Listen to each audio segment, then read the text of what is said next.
Welcome to another Foolish Thoughts episode. This is Joseph Barone, aka A Fool for Learning, your training and learning consultant. Our foolish thought for today is Annual Training Industry Survey 2023.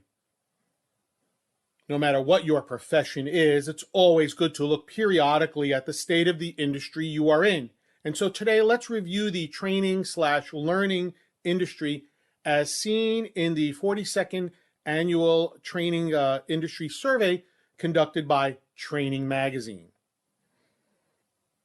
Training Magazine surveyed 457 companies of various sizes from April through July of 2023 and released their executive summary in October.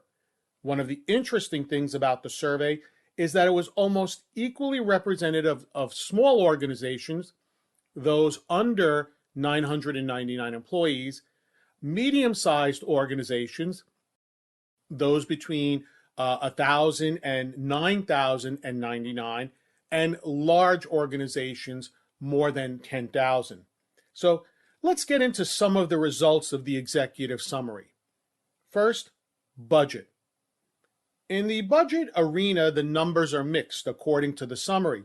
The overall average training budget was down by approximately 6%, because the large companies surveyed saw a decrease in their overall budgets. But then again, this is an overall number, as certain industries such as retail/wholesale and nonprofits saw an increase in their training budgets.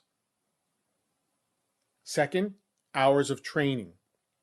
On average, companies provided an average of 57 hours of training per year, with mid-sized companies, especially those in the service industry, offering the most at 78 hours on average. Third, delivery methods. Most mandatory or compliance training was, as expected, completed online, with 78% of those surveyed using this method. Now, another 85% of the organizations surveyed use some sort of virtual webcasting or video broadcasting for some of their training, and that's not unexpected. But here's an interesting point. There seems to be a shift back to in-person training for managers/supervisors, onboarding, and interpersonal skills.